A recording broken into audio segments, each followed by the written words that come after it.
Alhamdulillah nahmaduhu wa nasta'inuhu wa nastaghfiruh wa na'udzu billahi min shururi anfusina wa min sayyiati a'malina may yahdihillahu fala mudilla lahu wa may yudlilhu fala hadiya lahu asyhadu an la ilaha illallah wahdahu la syarika lahu wa asyhadu anna sayyidana wa nabiyyana Muhammadan abduhu wa rasuluh. Allahumma salli wa sallim wa barik ala sayyidina Muhammad wa ala ali sayyidina Muhammad. Ayyuhal hadirun, usikum wa iyaya bitaqwallah, faqad fazal muttaqun. Ittaqullaha haqqa tuqatih wa la tamutunna illa wa antum muslimun. A'udzu billahi minasy syaithanir rajim. Bismillahirrahmanirrahim. وَلْيَخْشَ الَّذِينَ لَوْ تَرَكُوا مِنْ خَلْفِهِمْ ذُرِّيَّةً ضِعَافًا خَافُوا عَلَيْهِمْ فَلْيَتَّقُوا اللَّهَ وَلْيَقُولُوا قَوْلًا سَدِيدًا. Shadaqallahul Azim. Puji syukur alhamdulillah, mari kita panjatkan kepada Allah Subhanahu wa taala atas rahmat, taufik dan hidayahnya yang telah diberikan kepada kita, sehingga kita sampai saat ini masih diberikan nikmat sehat, nikmat iman, nikmat Islam dan nikmat ihsan. Salawat dan salam mari kita persembahkan kepada Nabi kita, Nabi besar Muhammad sallallahu alaihi wasallam, pada keluarganya, para sahabatnya, para tabi'in dan tabi'it tabi'in dan umatnya sampai yaumil qiyamah. Ma'asyiral muslimin rahimakumullah. Pada hari ini khatib di tempat yang mulia ini, khatib berwasiat, mari kita selalu menjaga dan meningkatkan mutu keimanan dan ketakwaan kita kepada Allah Subhanahu wa taala dengan sebenar-benarnya takwa, yaitu dengan menjalankan seluruh perintahnya dan menjauhi segala larangannya. Ma'asyiral muslimin rahimakumullah. Tema khutbah pada Jumat ini yaitu anak adalah aset kedua orang tuanya. Ma'asyiral muslimin rahimakumullah. Anak adalah buah hati bagi kedua orang tuanya yang sangat disayangi dan dicintai. Sewaktu bahtera rumah tangga pertama kali diarungi, maka pikiran pertama yang terlintas dalam benak suami istri adalah berapa jumlah anaknya kelak, serta ke arah mana anak-anak tersebut akan dibawa. Umumnya orang tua menginginkan agar kelak anak-anaknya dapat menjadi anak yang saleh, agar setelah dewasa mereka dapat membalas jasa kedua orang tuanya. Namun keinginan orang tua kadang tidak sejalan dengan usaha yang dilakukan. Padahal usaha merupakan salah satu faktor yang sangat menentukan bagi terbentuknya watak dan karakter anak. Keinginan tanpa usaha adalah hayalan semu yang tidak akan menjadi kenyataan. Ma'asyiral muslimin rahimakumullah. Apakah kita menginginkan anak kita menjadi orang yang jauh dari agama, yang kelihatannya bahagia di dunia namun menderita di akhirat? Tentu tidak. Allah Subhanahu wa taala berfirman, A'udzu billahi minasyaitonir rajim. Bismillahirrahmanirrahim. وَلْيَخْشَ الَّذِينَ لَوْ تَرَكُوا مِنْ خَلْفِهِمْ ذُرِّيَّةً ضِعَافًا خَافُوا عَلَيْهِمْ فَلْيَتَّقُوا اللَّهَ وَلْيَقُولُوا قَوْلًا سَدِيدًا. Artinya, dan hendaklah takut kepada Allah orang-orang yang seandainya meninggalkan di belakang mereka anak-anak yang lemah, yang mereka khawatir terhadap kesejahteraan mereka. Oleh sebab itu, hendaklah mereka bertakwa kepada Allah dan hendaklah mereka mengucapkan perkataan yang benar. Quran Surat An-Nisa ayat 9. Pengertian lemah dalam ayat ini adalah 4 kelemahan, yaitu lemah iman, lemah fisik, lemah intelektual, dan lemah ekonomi. Oleh karena itu, selaku orang tua yang bertanggung jawab terhadap anak-anaknya, maka mereka harus memperhatikan keempat hal ini. Mengabaikan salah satu dari 4 hal ini akan menyebabkan ketimpangan dan ketidakseimbangan pada anak. Imam Ibnu Katsir dalam mengomentari pengertian lemah pada ayat ini memfokuskan pada masalah ekonomi. Beliau mengatakan, selaku orang tua hendaknya tidak meninggalkan keadaan anak-anak mereka dalam keadaan miskin.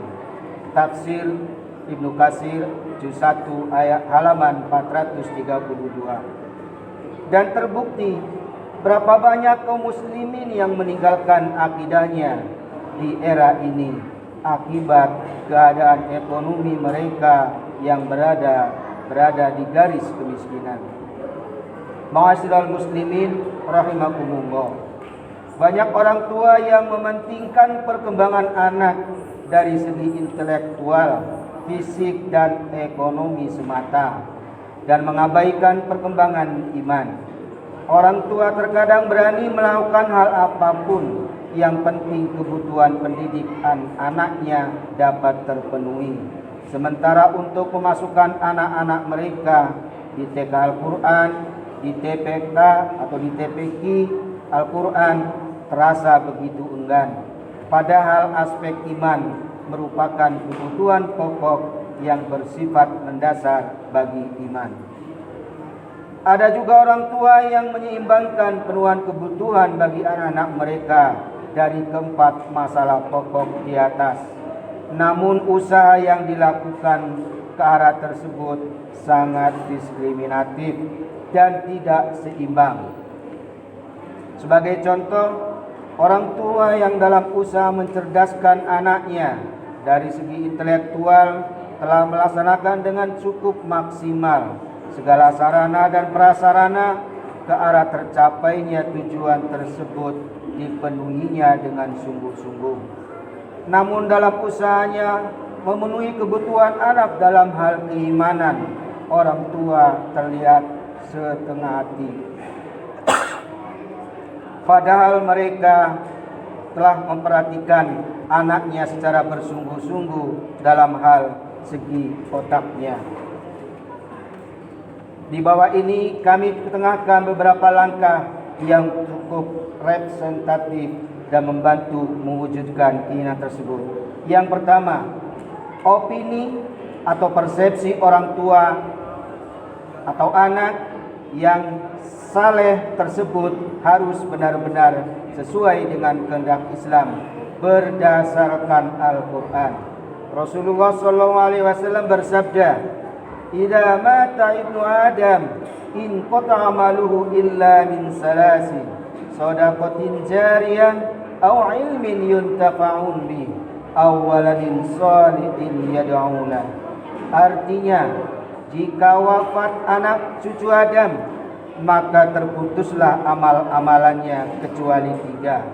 Sedekah jariyah atau ilmu yang bermanfaat, atau anak yang saleh yang selalu mendoakannya.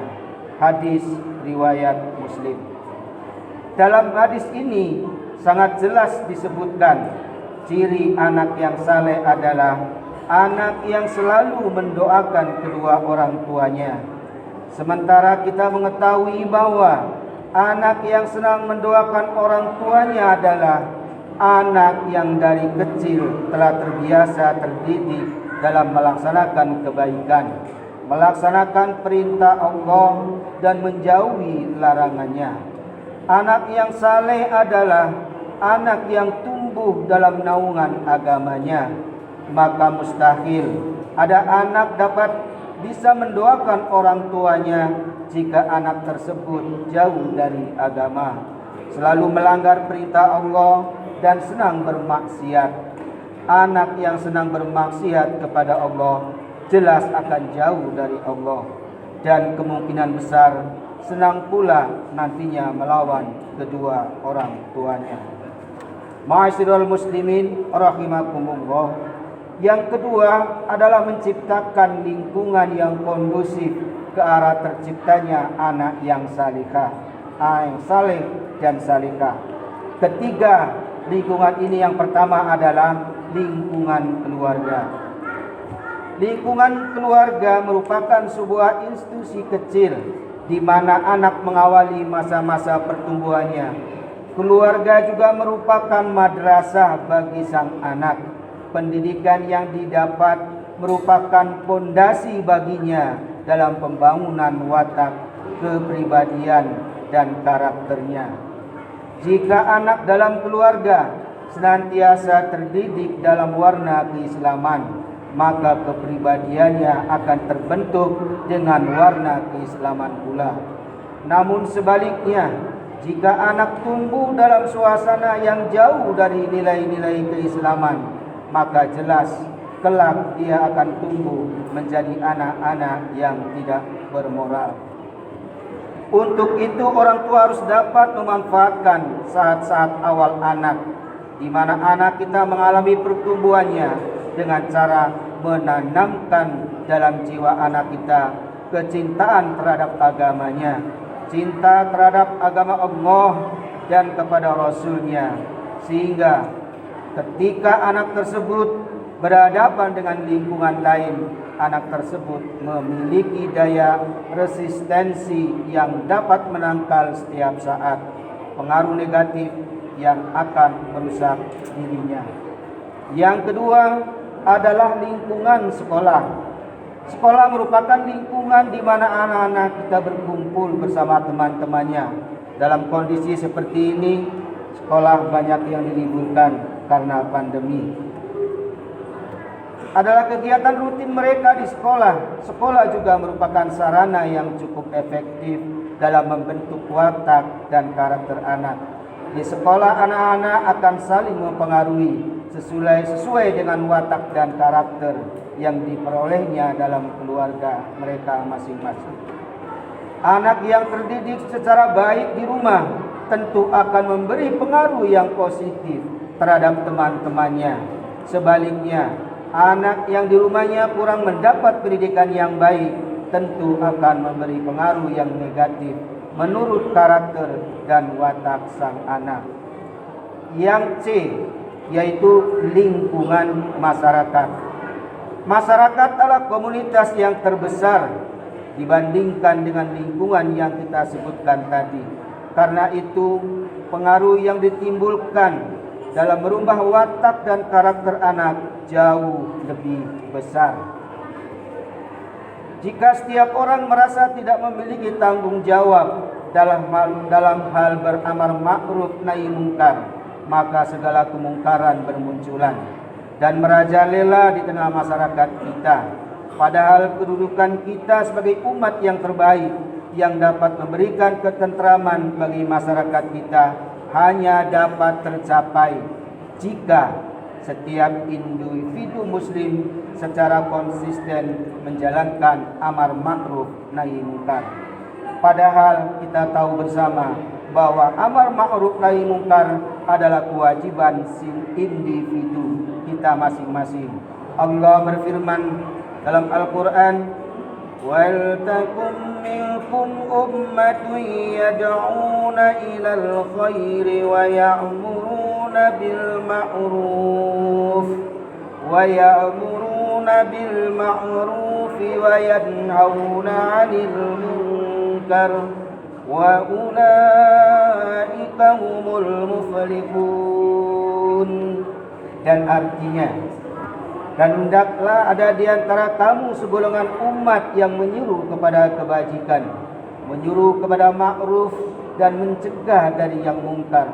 Merekalah orang-orang yang beruntung. Quran surat Ali Imran ayat 104. Untuk itu, marilah kita sama-sama merasa peduli terhadap lingkungan kita, kelangsungan hidup generasi kita. Semoga dengan kepedulian kita itulah Allah akan senantiasa menurunkan pertolongan kepada kita semua. Amin ya rabbal alamin. Semoga khutbah ini bermanfaat buat kita semua. Barakallahu li wa lakum fil Qur'anil azim wa nafa'ani wa iyyakum bil ayati wat dzikril hakim wa taqabbala minni wa minkum tilawatahu innahu was samiul alim wa qur rabbighfir warham wa antal arhamur rahimin.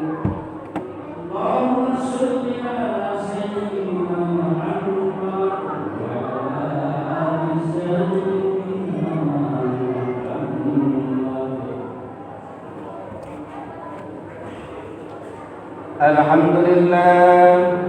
Alhamdulillah katsiran kama amar wa asyhadu an la ilaha illallah wahdahu la syarika lahu irghaman liman jada bihi wa kafar wa asyhadu anna sayyidana wa nabiyyana Muhammadan abduhu wa rasuluhu al-khalaiq wal basar. Allahumma salli wa sallim wa barik ala sayyidina Muhammad وعلى آل سيدنا محمد.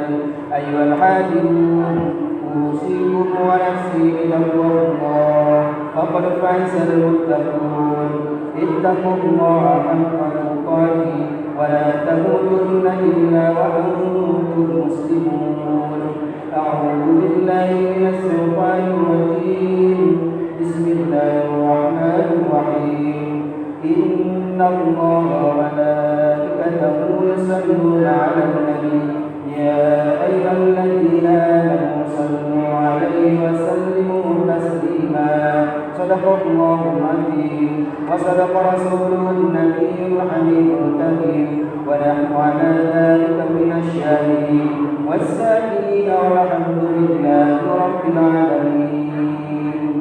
اللهم اغفر للمسلمين والمسلمات والمؤمنين والمؤمنات الأحياء منهم والأموات إنك سميع قريب مجيب الدعوات ويا قاضي الحاجات. ربنا ظلمنا أنفسنا وإن لم تغفر لنا وترحمنا لنكونن من الخاسرين. ربنا اغفر لنا ولوالدينا وارحمهما كما ربيانا صغارا. ربنا آتنا في الدنيا حسنة وفي الآخرة حسنة وقنا عذاب النار. سبحان ربك رب العزة عما يصفون وسلام على المرسلين والحمد لله رب العالمين. عباد الله إن الله يأمر بالعدل والإحسان وإيتاء ذي القربى وينهى عن الفحشاء والمنكر ويعظكم لعلكم تذكرون. فاذكروا الله على ذكره يذكركم واشكروا على نعمه يزدكم ولذكر الله أكبر.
Bismillahirrahmanirrahim.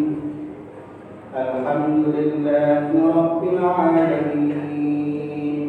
Ar-Rahmanir Rahim. Malik إياك نعبد وإياك نستعين اهدنا الصراط المستقيم صراط الذين أنعمت عليهم غير المغضوب عليهم ولا الضالين.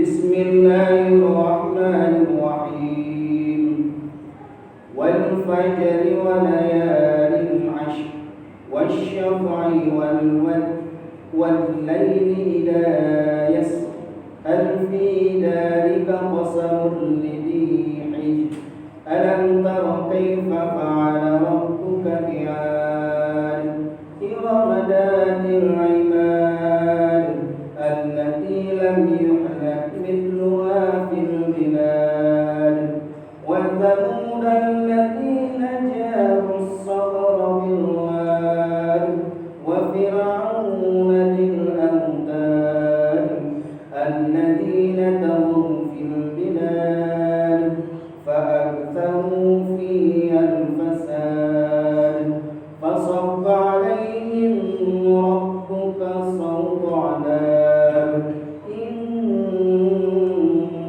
ربك لبالمرصاد. الله أكبر.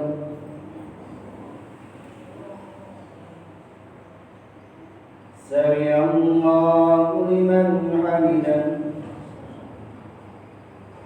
الله أكبر. الله أكبر.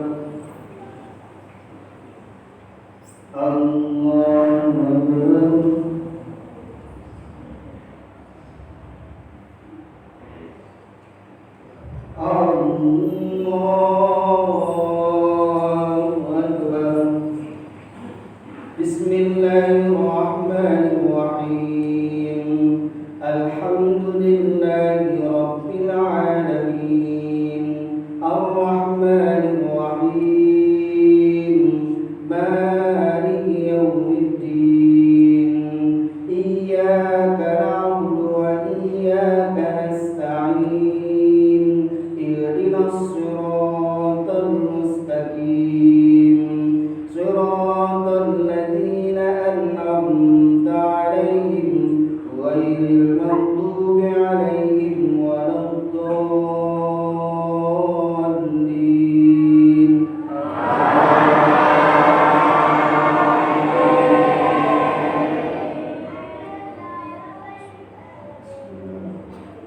فأما الإنسان إذا ما ابتلاه ربه فأكرمه ونعمه فيقول ربي أكرمن وأما إذا ما ابتلاه فقدر عليه رزقه فيقول ربي أهانن كلا بل لا تكرمون اليتيم ولا تحاضون على طعام المسكين وتأكلون التراث أكلا لما وتحبون المال حبا جما كلا إذا دكت الأرض دكا دكا وجاء ربك والملك صفا صفا وجيء يومئذ بجهنم يومئذ يتذكر الإنسان وأنى له الذكرى يقول يا ليتني قدمت لحياتي فيومئذ لا يعذب عذابه أحد ولا يوثق وثاقه أحد يا أيتها النفس المطمئنة ارجعي إلى ربك راضية مرضية فادخلي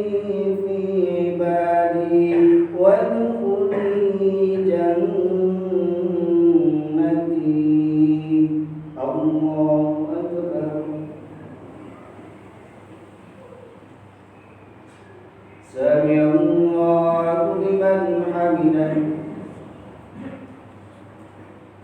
الله أكبر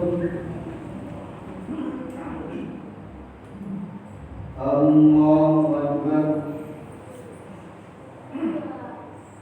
الله أكبر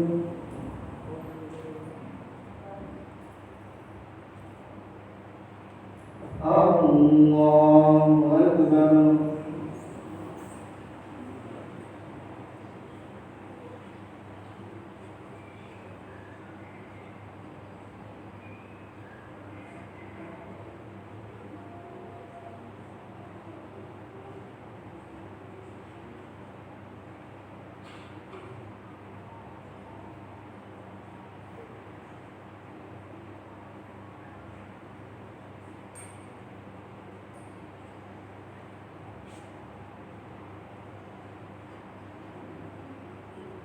السلام